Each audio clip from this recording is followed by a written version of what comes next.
바울이 아래 바오 가운데 서서 말하되 아덴 사람들아 너희를 보니 범사의 종교 속에만 두다. 내가 두루 다니며 너희에 위한 것을 보다가 알지 못하는 신에게라고 새긴 단도 보았으니 그런즉 너희가 알지 못하고 유하는 그것을 내가 너희에게 알게 하리라. 우주와 그 가운데 있는 만유를 지으신 신께서는 천지 주제시니 손으로 지은 전에 계시지 아니하시고 또 무엇이 부족한 것처럼 사람의 손으로 섬김을 받으시는 것이 아니니, 그렇죠? 무엇이 부족한 것처럼 사람의 손으로 섬김을 받는 것이 아니니 이는 만민에게 생명과 호흡과 만물을 친히 주시는 자심이니라. 쉽게 말해서 사람들에게 무엇을 받으시는 분이 아니고 사람들에게 오히려 주시는 분이죠. 풍성하게. 26절입니다. 인류의 모든 족속을 한 혈통으로 만드사 온 땅에 거하게 하시고 저희의 연대를 정하시며 거주의 경계를 하나셨으니 이는 사람으로 하나님을 하나님을 혹 더듬어 찾아 발견케 하심이로다. 이르되 그는 우리 각 사람에게서 멀리 떠나 계시지 아니하도다. 28절입니다. 우리가 그를 힘입어 살며 기둥하며 있느니라. 너희 시인 중에 어떤 사람의 말과 같이 우리가 그의 소생이라 하니. 28절까지 말씀이죠. 성도들은, 사람들은 하나님을 힘입어 살며 기동하고 있는 존재죠. 우리들의 삶이 하나님께서 베풀어 주시는 삶입니다. 우리가 개척해 나가는 그런 삶 같지만 하나님께서 인도하시는 삶이죠. 그걸 사람들은 하나님이 보이지 않을 때 우리 사람의 손으로 개척했다고 말을 하는 거죠. 하나님께서 역사하셔야 모든 일이 이루어질 수 있다. 시편, 제가 여기 이렇게 해놓은 것은 우리가 잘 아는 것을 가지고 주로 해놓은 거예요. 성경에 보면 이런 말씀이 한두 군데가 아니죠. 시편, 잘 아는 솔로몬의 시죠. 여호와께서 집을 세우지 하시면 세우는 자의 수고가 되며 여호와께서 성을 지키지 않으면 파수꾼의 경성함이 허사로다.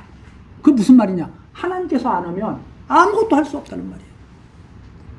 하나님께서 하지 아니하시면 아무것도 이루어지지 않는다는 말이에요. 그럼 우리 사람들이 무엇을 뜻한 대로 이룬 것은 누구의 뜻이 이루어진 거예요? 하나님의 뜻이 이루어진 거예요. 그런데 사람들은 그게 자기의 뜻이 이루어졌다고 자꾸 착각하는 거죠. 성도들이 그러면 안 된다는 거죠. 그렇죠? 하나님이 역사하셔야 모든 일이 이루어질 수 있다. 만사가 다 하나님의 손에 나는 것이다. 전도서 1장이죠. 잘 읽어보시면 태어나는 것 하나님의 뜻이에요. 죽는 것 하나님의 뜻이에요. 평화하는 것 하나님의 뜻이에요. 전쟁하는 것 하나님의 뜻이에요. 솔로몬이 다 살피고 연구한 바입니다. 그래서 그걸 잘 읽어보시면 만사가 다 하나님의 손에서 난다. 그래서 우리 성도들은 살아도 주를 위하여 죽어도 주를 위하여 죽는 성도들이죠. 로마서 14장 8절에 나오는 말씀입니다. 살든지 죽든지 누가 존귀하게 되느냐? 그리스도께서 존귀하게 되는 것이다. 성도들이, 바울 사도가 그러잖아요. 내가 살아도 좋고 죽어도 좋다. 그게 바울 사도의 그 인생관이죠. 보통 사람들은 사는 것은 좋고 죽는 것은 나쁜 거잖아요. 바울 사도는 살아도 좋고 죽어도 좋다 말을 하죠.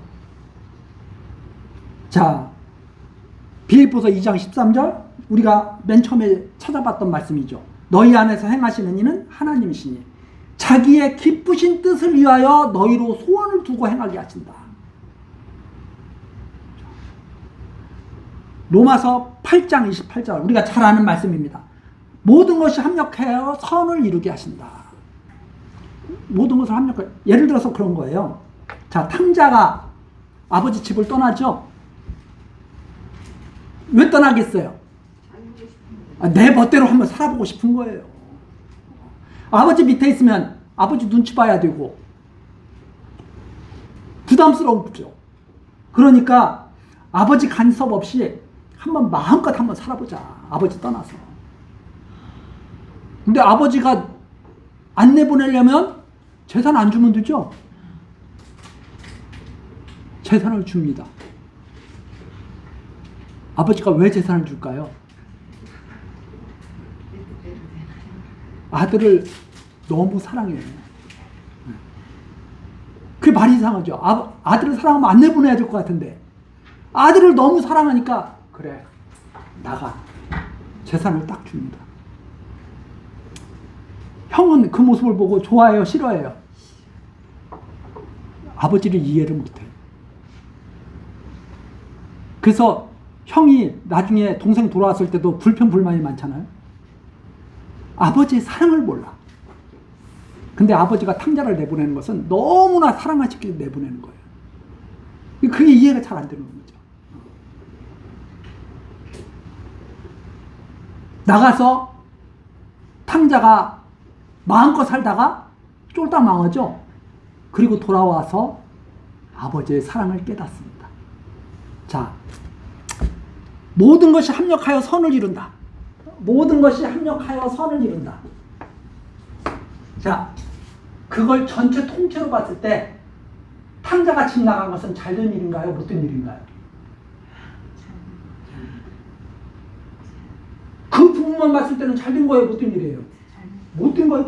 그러나 전체를 보니까 그 일이 있었으므로 말미암아서 실수가 있었으므로 말미암아서 잘못이 있었으므로 말미암아서 아버지의 사랑을 알죠. 전체적으로 봐서는 정말 선이 이루어진 거예요. 그게 하나님이 하시는 일이에요. 악도 선으로 바꾸실 수 있는 거예요.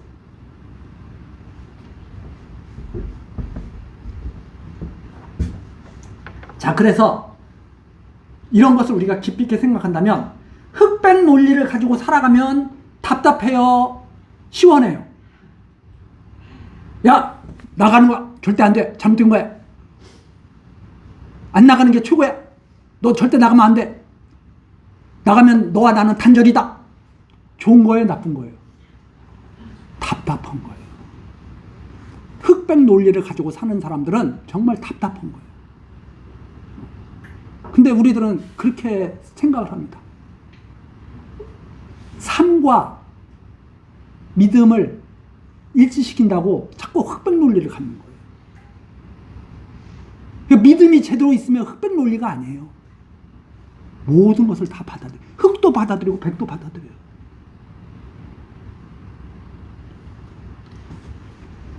하나님을 우리가 믿고 산다고 하는 것은 소신껏 살게 해야 해요. 사람들. 하나님 전해주면서 조건이 있어요. 하나님을 전해주면서 자기 소신껏 살게 하는 거예요. 너 그렇게 하면 망하는데? 너 그렇게 하면 안 돼? 못해? 이게 아니라 그래 해봐. 왜? 무엇을 믿기 때문에? 모든 일이 합력하여 선을 이루시는 하나님을 믿기 때문에. 그것이 지금은 아플지라도 나중에는 기쁨이 될 것을 믿기 때문에. 그렇죠? 그래서 소신껏 살게 해야 돼요. 이것은 좋고 저것은 나쁘다. 그런 생각을 갖고 있으면, 자 보세요. 이것은 좋고 저것은 나쁘다 이런 생각을 갖고 있으면 어떤 상태가 되냐면, 아 내가 그때 그것을 하지 말았어야 됐는데, 아 내가 그때 집 나가지 말았어야 되는데, 예를 들어서 그렇게 생각하고 후회하는 거예요. 내가 그러면 그건 항상 아픔으로 남아있어요. 장래에도 내가 잘못 생각한 것만 어떡하지? 걱정이 생겨. 실수를 두려워하고. 그게 만사를 합력하여 이루시는 선을 이루시는 하나님을 믿지 못할 때 나오는 생각들이에요. 만사를 합력해서 선을 이루시는 하나님을 믿으면 그때 그것도 좋았던 거야. 지금도 좋아. 장래에도 좋을 거야. 이런 사고방식을 갖게 됩니다. 그런데 그 하나님을 모르면 그때는 나빴어. 왜? 전체로 보지 않고 부분으로 잘라. 우리의 일생을 봐야 되잖아요. 우리의 일생을 봤을 때 이때도 좋았고 이때도 좋았고 이때도 좋은 거예요. 하나님 보시기에는 다 좋았던 거예요. 이게 조금 좀 이제 어려운 내용이죠.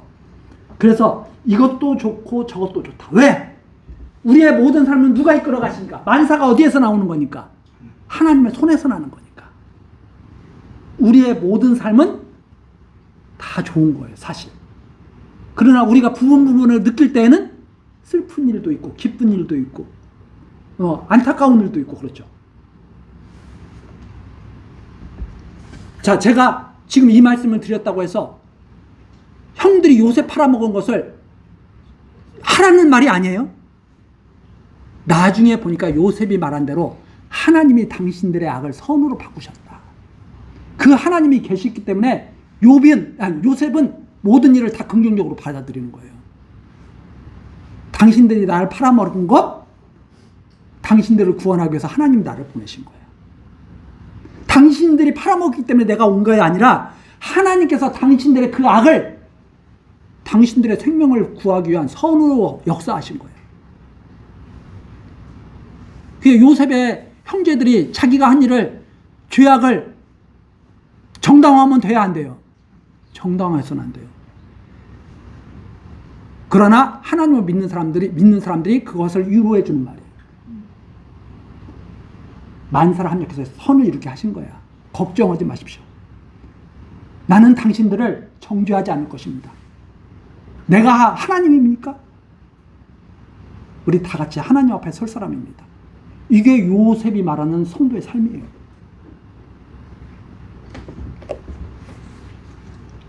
자, 그럼 질문을 한번 드려보도록 하겠습니다. 선악과를 따먹는 것이 하나님의 뜻입니까? 선악과를 안 따먹는 것이 하나님의 뜻입니까? 따먹는 것이 하나님의 뜻이야. 안 따먹는 것도 하나님의 뜻이고 따먹는 것도 하나님의 뜻이다. 안 따먹는 것도 하나님의 뜻이에요. 따먹는 것도 하나님의 뜻이에요. 왜? 안 따먹는 것은 하나님이 진짜 가지고 있는 목적이에요. 하나님은 인간이 선악을 아는 것을 싫어하죠. 당신만이 선악을 알아야 돼. 당신만이 심판주야. 인간이 하나님 노릇하면 안 돼. 하나님이 주셔야 돼. 그것이 안 따먹는 거예요. 하나님의 뜻이에요. 안 따먹는 건 하나님의 뜻이에요. 그런데 그 하나님을 알기 위해서 인간은 선악과를 따먹고 한번 탕자가 돼봐야 돼. 아버지의 사랑을 위해서 탕자가 집을 떠나듯이. 그 떠나는 것도 누구의 뜻이에요? 하나님의 뜻이에요. 떠나는 것도 아버지의 뜻이에요. 안 떠나는 것도 누구의 뜻이에요? 아버지의 뜻이야. 떠나는 것도 아버지의 뜻이야. 근데 탕자는 나가서 그 아버지의 뜻을 받아들여야 돼. 그래서 아버지의 억압에 의해서 집을 안 떠나는 것이 아니라 아버지와 함께 있는 것이 너무 좋아서 집에 있어야 돼. 그래서 탕자가 돌아왔을 때는 집을 나가고 싶겠어요? 꼭 아버지 곁에 있고 싶겠어요? 그런 아들을 만드는 것이 하나님의 뜻이에요. 끝까지 아버지와 함께하는 아들을 만드는 것이. 그런 의미에서 집을 떠나는 것도 아버지의 뜻이고 집을 안 떠나는 것이 아버지의 뜻인데 집을 안 떠나는 것은 근본적인 목적을 가진 아버지의 뜻이고 집을 떠나는 것은 수단으로서의 아버지의 뜻이다 이 말입니다. 목적을 이루기 위한 수단이 집을 떠나는 거예요. 그래서 우리가 그러한 삶을 이해를 해야 돼요. 아담의 잘못을 통해서 하나님을 알게 하시려는 거예요. 그러니까 우리의 삶이 잘못되어 있잖아요. 그걸 통해서 무엇을 알게 하시려고? 하나님을 알게 하시려는 것이 근본 뜻이에요. 우리가 잘못된 삶을 사는 것을 정당화하는 게 아닙니다. 그걸 깨달아서 하나님을 알게 하시려는 것. 그것이 성도의 삶이 가지고 있는 의미다. 이렇게 말씀드릴 수가 있습니다. 그래서 우리가 하나님을 신뢰할 때 모든 것이 가치 있고 의미 있는 알찬 삶이었다. 내 일생 자체가 하나님께서 인도하신 일생 자체가 아름다운 삶이었다고 고백할 수 있다 이 말입니다.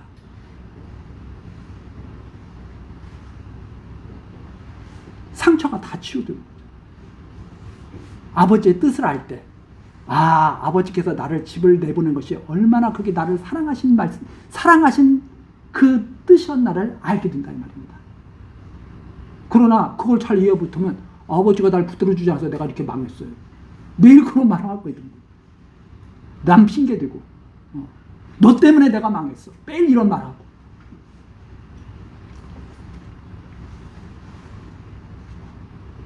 자, 그래서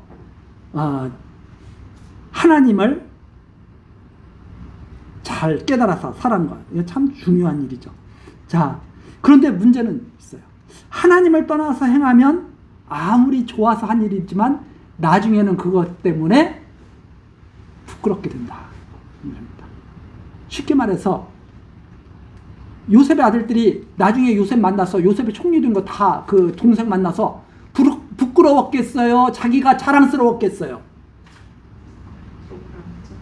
얼마나 부끄러웠겠어요? 얼마나 두렵겠어요? 그걸 요셉이 다 위로해 주는 거죠. 안 팔아먹었으면 좋았겠죠? 근데 이미 일어난 일이에요. 그 일어난 일을 하나님께 위로받아야죠.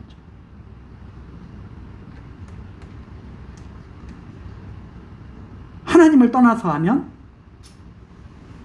후회스러운 일들로 나타나게 됩니다.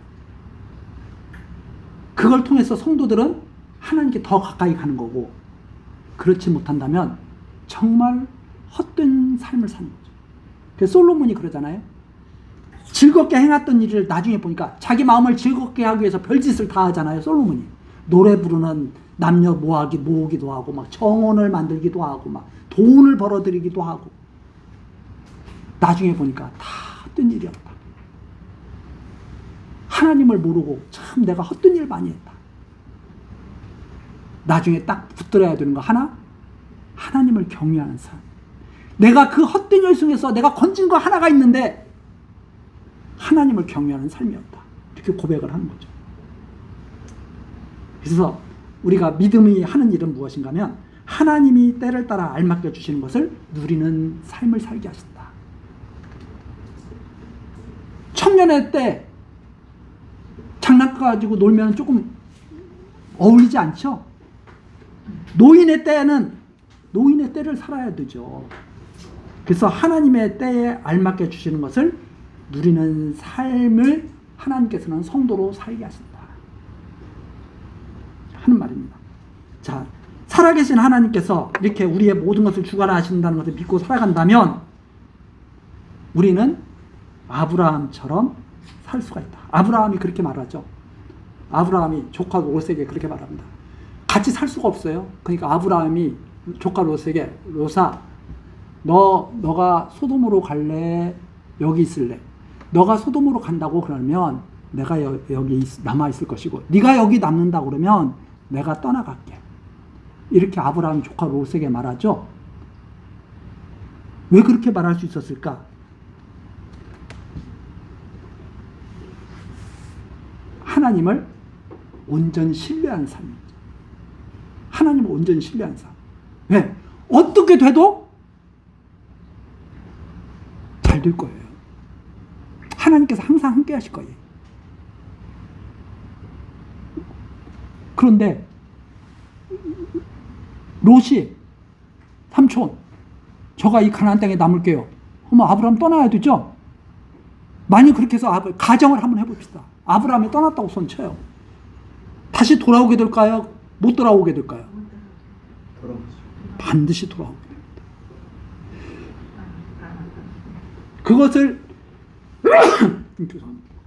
그것을 아브라함이 믿고 사는 거예요. 반드시 하나님 뜻대로 이루어지리라. 그러면 장래에 대한 결정을 할 때, 자, 이렇게 해야 좋을까, 저렇게 해야 좋을까 고민을 우리가 많이 하죠. 특히 치밀하고 심사숙고하고 아주 그런 것을 분석을 하는 분들이 고민을 많이, 저가 결정에 장애가 많아요. 결정 장애가 많죠. 그래서 저는 결정할 때 제가 하지 않고 사모님을 앞세웁니다. 당신이 결정해. 내가 따라갈게. 불안해요. 저는 왜 불안하냐면 우리 사모님은 이것저것 생각하지 않고 마음 가는 대로 딱 하는 스타일이야. 저는 이것저것 너무나 많이 재기 때문에 결정을 못해. 그런데도 제가 하나님을 믿고 사모님한테 맡기는 까닭은 무엇이냐면 누가 결정하든 하나님의 뜻대로 될 것이다. 근데 저는 결정장애가 있기 때문에 고민이 많아요. 제가 생각해도 제가 너무 답답해. 그래서 믿음의 용사 사모님한테 맡기자. 하나님의 뜻대로 드리라. 근데 사모님이 딱 결정하잖아요. 내가 생각했던 거고 똑같은 결정을 잘 안 해. 그런데 지금까지 잘 살아왔어. 나중에 이렇게 지나고 보면 해석을 해보면 그래, 하나님께서 참 편하게 살게 하셨다.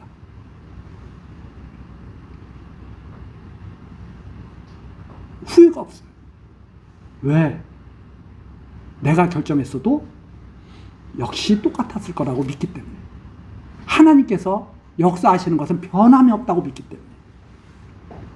그래서 하나님께서 그렇게 말씀하시죠. 한번 마지막으로 전도서 한번 찾아보고, 전도 3장 11절. 하나님이 모든 것을 지으시되 때를 따라 아름답게 하셨고 또 사람에게 영혼을 사모하는 마음을 주셨느니라. 그러나 하나님의 하시는 일의 시종을 사람으로 측량할 수 없게 하셨도다. 하나님의 일을 우리 측량할 수 없도록 하나님께 만드셨어요. 그런데 12절이죠. 사람이 사는 동안에 기뻐하며 선을 행하는 것보다 나은 것이 없는 줄을 내가 알았고 사람마다 먹고 마시는 것과 수고함으로 낙을 누리는 것이 하나님의 선물인 줄 또한 알았도다. 무릇 하나님의 행하시는 것은 영원히 있을 것이라.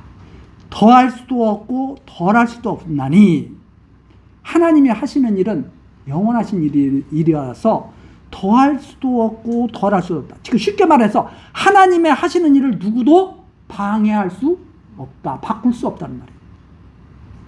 하나님이 이 일을 어떤 일을 결정하셨는데 그걸 더할 수도 없고 덜하게 할 방법이 없어요. 하나님이 왜 그렇게 행하셨느냐? 하나님이 이같이 행하심은 사람으로 그 앞에서 경유하게 하려 하신 일줄을 내가 알았다. 하나님 경유하고 살라. 하나님이 사람이 이렇게 한다고 해서, 예를 들어서 제가 결정했다고 해서 내 삶이 달라지고 사모님이 결정했다고 해서 우리 가정의 삶이 달라지는 것이 아니다 이 말입니다. 그 삶은 그대로 가는 거예요. 그거 바꿀 수가 없어요. 그래서 그걸 믿는 사람들은 바로 아브라함처럼 하나님께서 모든 일을 주관하신다는 것을 믿는 사람들은 아브라함처럼 마음이 넓어질 수가 있죠. 너가 먼저 결정해. 너가 결정하는 데 따라서 나는 결정할게. 너가 남는다 그러면 나 떠날 거야. 너가 떠난다 그러면 나 남을 거야. 아무리 롯에게 먼저 결정권을 줘도 아브라함은 어디에 남아야 돼요? 가나안에 남아야 돼요. 아무도 그 뜻을 바꿀 수가 없어. 왜? 아브라함에게 내가 너에게 이 땅을 주려 약속하셨기 때문에. 그걸 믿고 살아가는 것이 우리 성도들의 삶이다. 그러면 우리 성도들은 이 하나님을 알면 어떻게 살아야 돼? 어떻게 살게 돼요? 자유롭게 살게 돼요. 자, 쉽게 이번에는 좀 쉬운 질문 드릴게요. 하나님을 믿고 사는 사람들이 자동차 보험을 가입하는 것이 옳은가요? 하나님께서 지켜주실 거니까 자동차 보험을 가입하지 않는 것이 옳은가요? 가입하고 싶으시면 가입하세요. 가입하기 싫으면 가입하지 마세요. 가입하지 않아서 사고 나면 어떻게 해요? 사고 나게 이미 정해졌기 때문에 가입하지 않는 사람이 더 큰 손해를 볼 거예요. 그걸 받아들여야 돼요. 네. 지금 우리 박 집사님 말씀하셨잖아요. 차 없이 사는 사람. 그러면 편하게 사는 거예요. 차 사는 것이 좋겠어요? 차 안 사는 것이 좋겠어요? 사고 싶으시면 사세요. 사기 싫으면 사지 마세요. 사는 사람도 후회할 때가 있을 것이고 사지 않은 사람도 후회할 때가 있을 거예요. 산 사람도 좋아할 때가 있을 것이고 사지 않은 사람도 좋아할 때가 있을 거예요. 자, 그 모든 것을 합력해서 하나님은 당신의 뜻을 이루실 거예요. 그 하나님을 믿고 사시는 것이 바로 성도의 삶이다. 자, 어떻게 살 것인가를 목사한테 질문할 필요가 있어요, 없어요? 원하시는 대로 사세요. 하나님이 심판자라는 것을 기억하시고 하고 싶은 대로 하세요. 네. 자, 결혼하는 것이 좋을까요? 결혼하지 않는 것이 좋을까요? 성경에 나와 있을까요? 안 나와 있을까요? 고린도 전서에 나와 있습니다. 결혼하는 자도 잘하는 것이고 결혼하지 않는 자도 잘하는 것이다. 그런데 바울 사도는 뭐라고 그래요? 나 같으면 않겠다. 그런데 바울 사도가 또 말합니다. 그게 사람의 마음대로 되는 거예요? 하나님이 주신 은사대로 되는 거예요? 그렇게 알고 사시는 것이 최고입니다. 마지막에는 무엇이 있는 줄 알아야 돼요? 하나님의 심판이 있는 줄을 알아야 돼요. 그래서 악을 행하면서 고난받는 것이 좋은 거예요? 선을 행하면서 고난받는 것이 좋은 거예요? 네. 성도들의 삶에 고난이 있어요, 없어요? 있어요. 다 이해가 되고 다 해석이 되는 그런 말씀이 되는 겁니다. 그래서 성도가 올바른 신앙을 갖고 있다면 그렇게 올바른 삶을 다 받아들여 줄 것이다. 그것이 이번 시간 아주 짧지만은 그냥 수박 겉핥기식으로 지금 정리한 내용입니다. 제가 말씀드리는 것이 이렇게 지금 한 6, 7장 갖고 왔는데 한두 장 분량 말씀드린 것 같아요. 다 살펴보고 싶었습니다. 아브라함, 이삭, 야곱의 삶, 모세의 삶, 다윗의 삶, 솔로몬의 삶 다 살펴보고 싶었는데 대표적으로 야곱의 삶 하나 살펴봤는데 야곱이 하나님 앞에 무릎을 꿇은 다음에 고난이 있어요, 없어요? 정말 험한 일을 많이 당하죠. 그래서 야곱이 애굽의 바로왕 앞에 가서 요셉을 만나서 애굽 제가 연세가 벌써 130이 됐는데 험악한 삶을 살았나이다. 이스라엘의 조상 야곱이 험악한 삶을 살았는데 우리 성도들에게 고난이 없겠습니까? 우리의 머리 되신 그리스도가 험악한 삶을 사셨는데 우리에게 고난이 없겠습니까? 그러나 그 고난은 축복을 위한 고난입니다. 마음을 활짝 열고 용기를 가지고 모든 일에 하나님을 의지하면서 소신껏 사십시오. 그게 가장 아름다운 성도의 삶이 될 거라고 생각합니다. 기도하시겠습니다. 언약 백성을 지키시는 여호와 하나님, 참으로 질그릇같이 깨지기 쉬운 인생들로 하나님을 힘입어 살게 하시니 감사와 찬송을 드립니다. 하나님, 우리들이 이 시간 성도의 신앙과 삶이라는 주제로 가을 사경일을 하며 성도의 교제를 나누는 귀한 시간 가졌습니다. 우리를 주님 안에서 뿌리박게 하시고 세워주셨사오니 하나님의 작정하시고 예정하신 때를 따라서 역사하실 때 우리들 하나님의 선하신 섭리를 믿게 하시고 모든 일을 하나님께 온전히 맡기고 살아갈 수 있는 우리 성도들 되게 하옵소서. 그리하여 그 삶이 마침내 복된 삶, 아름다운 생명의 열매를 맺는 삶이 되게 하옵소서. 오늘 이 사경일을 위하여 수고한 주의 종들을 하나님 위로하시고 함께한 주님의 성도들 피곤치 않게 힘을 주시며 우리 자유로 장로교회 각 가정 위에 하나님의 크신 사랑과 은혜와 평강이 넘치게 하옵소서. 예수 그리스도의 이름으로 기도드리옵나이다. 아멘.